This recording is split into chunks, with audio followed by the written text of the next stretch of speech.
नमस्कार दोस्तों, मैं हार्डवेयर फिक्सर से कृष्णा ठाकुर। आज का जो आपके लिए टॉपिक रहने वाला है वो रहने वाला आपका पुल डाउन और पुल अप सर्किट के ऊपर। आपने कई बार सुना होगा, देखा भी होगा वीडियो में या डायग्राम खोलते जब देखते हो आप तो पुल अप और पुल डाउन सर्किट बने हुए हैं। तो ये होते क्या है पुल डाउन और पुल अप सर्किट, आज इसके बारे में हम समझने वाले हैं। ठीक है ना? ठीक। तो आपका जो पुल अप होता है, पहले समझते हैं पुल अप क्या होता है। मान लो आपकी ये दो आईसी लगी हुई, जिसमें आपका एक क्या है यहाँ पे SL7150, ये आपका क्या है CPU लगा हुआ है, और इधर हमने PMI 632 लगाई है जो कि एक चार्जिंग है। ठीक है ना? ये आपकी चार्जिंग आईसी हो गई। अब जो CPU होता है उसको कोई क्या बोला जाता है, मास्टर बोलते हैं, और बाकी सारी आईसी को स्लेव बोला जाता है। अब जो मास्टर और स्लेव हो गए, अब क्या होता है, जैसे आपके फोन में प्रोटोकॉल होते हैं, कई सारे प्रोटोकॉल होते हैं, कम्युनिकेशन होते हैं। जैसे मान लो आपकी सीपीयू हो गया, बाकी जितनी आईसी होगी, चार्ज आईसी होगी, पावर आईसी होगी, नेटवर्क आईसी होगी, तो जो सीपीयू होता है आईसी को बताता है भाई कैसे इस तरह से वोल्टेज आउट करने हैं। जैसे मान लो चार्जिंग आईसी लगी हुई है, अब हमने फोन को चार्जिंग पर लगाया, तो सीपीयू तो बताएगा कि कितने वोल्टेज इसको निकाल के देने जिससे हमारी बैटरी चार्ज हो पाए। मान लो पावर आईसी लगी हुई है, तो जब हम फोन ऑन करते हैं, ठीक है, रिंगर चलता है, कभी हमारा डिस्प्ले आउट होती है, तो ये कौन बताता है आईसी को कि ये वोल्टेज आउट करने हैं या नहीं करने, तो सीपीयू बताता है। ठीक है? तो उसके लिए क्या है, इसमें डेटा लाइन दी हुई है। जैसे इसमें I2C प्रोटोकॉल दिया हुआ है आपका। अब इस I2C प्रोटोकॉल में आप जो यहाँ पे देख रहे हो ना, ये क्या लगा हुआ है, यहाँ पे रजिस्टर लगे हुए हैं। तो ये हमारा पुल अप रजिस्टर है। तो आप यहाँ पे देख रहे हो कि जो लाइन है वो आपके किससे जा रही है, CPU से चार्जिंग में जा रही है, दो लाइन जा रही है। अब इसमें ऊपर से क्या दिए जा रहे हैं, वोल्टेज दिए जा रहे हैं। तो कोई भी एक सिंगल लाइन जा रही है या दो लाइन जा रही है, जितनी भी लाइन जा रही है, उसमें से ऊपर से जो रजिस्टर लगा के जो वोल्टेज दिए जाते हैं उस लाइन में, वही हमारा क्या होता है, पुल अप होता है। ठीक है? जैसे टच में आपके I2C होती है, और आपके जितने भी आईसी होते हैं सब में आपका क्या जाता है, I2C प्रोटोकॉल आ जाता है कम्युनिकेशन के लिए। तो उसके लिए आपका क्या यूज किया जाता है, ये पुल अप यूज किया जाता है, जिससे ये वोल्टेज इसमें दिए जाते हैं। जैसे आपकी रीसेट लाइन होती है, टच वगैरह के लिए जाती है, रीसेट होती है, INT होती है, तो इनमें भी आपके कई बार क्या दिए जाते हैं, पुल अप दिए जाते हैं। तो पुल अप जो दिए जाते हैं तो बीच में क्या लगाया जाता है, एक रजिस्टर लगाया जाता है, और उसके ऊपर 1.8 वोल्टेज आता है। यानी कोई एक लाइन जा रही है और उसके ऊपर क्या किया, वोल्टेज देके बीच में रजिस्टर लगा दिया, तो वो जो रजिस्टर रहेगा वो कौन सा हो गया, आपका पुल अप रजिस्टर हो गया। ठीक है ना? तो इस तरह से आपका पुल अप रजिस्टर होता है। समझ आया सभी आपको? ठीक है, कुछ भी समझ नहीं आ गया। अब हम समझते हैं पुल डाउन रजिस्टर क्या होते हैं। और जो हमारा पुल डाउन रजिस्टर होता है उसी को बोला जाता है डिवाइडर सर्किट। Divider circuit. हाँ, डिवाइडर सर्किट क्यों बोला जाता है, उसे पुल डाउन क्यों नहीं बोलते सर? वो दोनों का एक ही काम है, मतलब एक ही है। मतलब एक ही है दोनों का। कहीं आपको डिवाइडर लिखा हुआ मिलेगा तो कहीं आपको पुल डाउन लिखा हुआ मिलेगा। जब आप डायग्राम वगैरह बोलते हो ना, इनके सिग्मेटिक बोलते हैं, जब वहां पे आपके लिखा हुआ रहता है कि डिवाइडर सर्किट। अब डिवाइडर सर्किट कहाँ यूज होता है, आपका ये क्वेश्चन होना चाहिए कि डिवाइडर सर्किट कहाँ पर यूज होता है। तो आपका जो डिवाइडर सर्किट रहता है, जैसे आपका थर्मिस्टर होते हैं आपके फोन में, जो टेम्परेचर का एरर आता है, तो वहां पे भी क्या यूज होता है, आपका डिवाइडर सर्किट यूज होता है। या मान लो पावर आईसी से कोई वोल्टेज आउट हुआ, सामने वाली दूसरी आईसी में वोल्टेज जाने हैं, तो जो वोल्टेज आउट होने वो उसमें जाने नहीं, उससे कम वोल्टेज जाने। अब क्या करना है, आईसी के बाहर हमें वोल्टेज क्या करने हैं, कम करने, ड्रॉप करने। आईसी के अंदर से वोल्टेज क्या नहीं हो गया है, ड्रॉप नहीं हो गया है, नहीं है। ठीक है? तो हमें क्या करना पड़ेगा, एक बाहरी सर्किट बनाना पड़ेगा जिससे वो वोल्टेज क्या हो पाए, ड्रॉप हो पाए।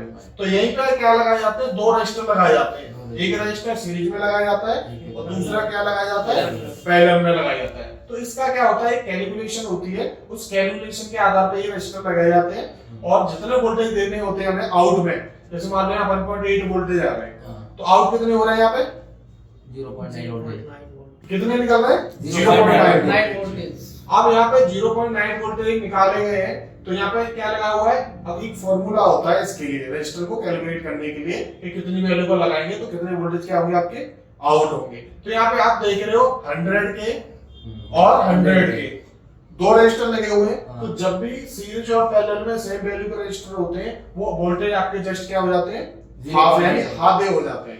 अगर यहाँ 2 वोल्टेज होते हैं तो 1 हो जाता है यहाँ पे, अगर 4 वोल्टेज होते तो 2 वोल्टेज हो जाते हैं। तो आ कितने रहे, 1.8 आ रहे हैं, इसलिए कितने हो गए, 0.9 हो गए, ठीक है ना, 0.8 0.9 हाँ हाफ हो जाएगा। तो ये आपका क्या हो गया, डिवाइडर सर्किट हो गया। जैसे आपकी थर्मिस्टर होता है, और थर्मिस्टर में आपका क्या होता है, ऐसी थर्मिस्टर में लगा रहता है, एक सीरीज में रजिस्टर होता है, एक पैरेलल में होता है। तो सीरीज में क्या होता है, कंपनी नॉर्मल रजिस्टर लगाती है, और पैरेलल में क्या हो जाता है, आपका थर्मिस्टर लग जाता है।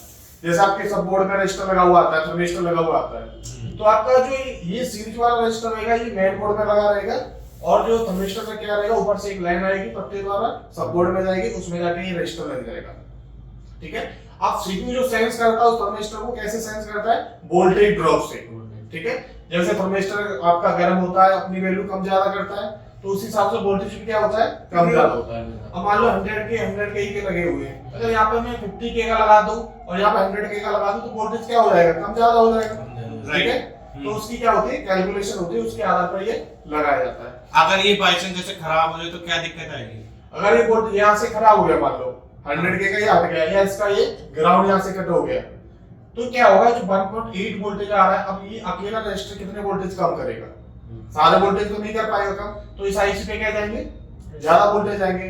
मान लो आपने आईसी लगा दी कि इसको 1 वोल्टेज से ज्यादा नहीं जाना चाहिए, अगर 1 वोल्टेज से ज्यादा चलेगा तो आईसी क्या हो जाएगी, खराब हो जाएगी।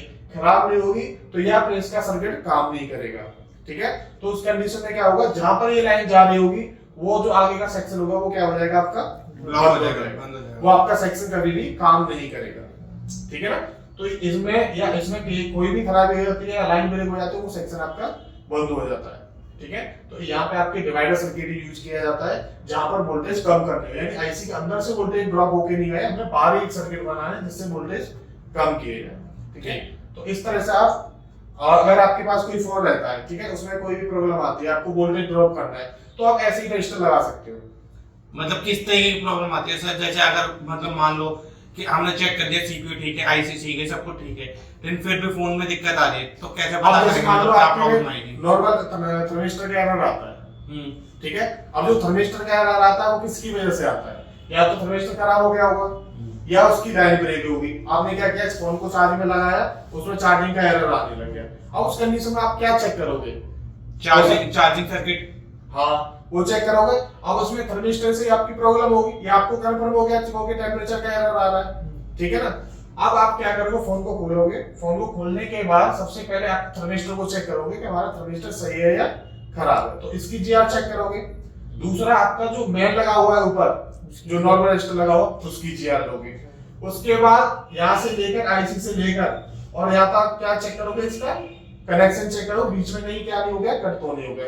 उसके बाद रजिस्टर तो चेक हो गया, उसके बाद यहाँ से आपका आगे तक का कनेक्शन चेक करोगे, और फिर यहाँ पे जो आपका ये कनेक्शन जा रहा है इसको चेक करोगे। तो उस कंडीशन में क्या होता है, आपका सबबोर्ड होता है, पत्ता होता है, अगर ये लाइन पत्ते से ब्रेक हो गई या सबबोर्ड से ब्रेक हो गई, यानी ऊपर से नीचे आपकी लाइन जुड़नी चाहिए।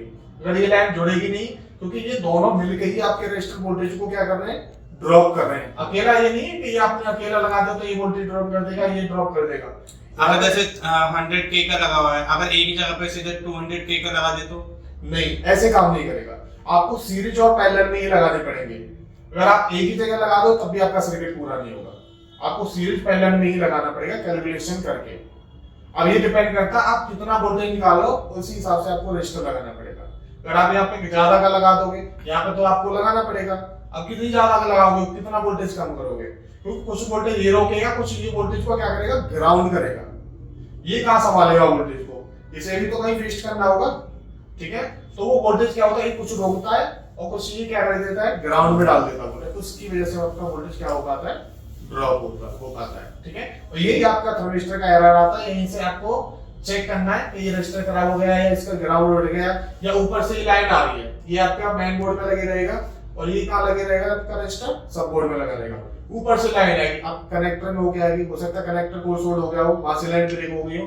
पत्ता होता है, कई बार हमारा पत्ता खराब हो जाता है, जो मेन पत्ता होता है, सब बोर्ड जो होता है वो भी आपका खराब हो जाता है, उसकी वजह से ही प्रॉब्लम आती है। तो आपको क्या करना पड़ेगा, ये लाइनें आपको मल्टीमीटर से चेक करनी पड़ेगी कि कहां से आपकी लाइन ब्रेक है या आपका रजिस्टर खराब है। तो आपको क्लियर हुआ पुल अप और पुल डाउन रजिस्टर, ठीक है। और पुल डाउन को क्या बोला जाता है, डिवाइडर सर्किट। क्लियर है ये टॉपिक आपका? ठीक है। तो दोस्तों वीडियो कैसी लगी कमेंट करके हमें जरूर बताएं, वीडियो को लाइक एंड शेयर जरूर करें। Thank for watching.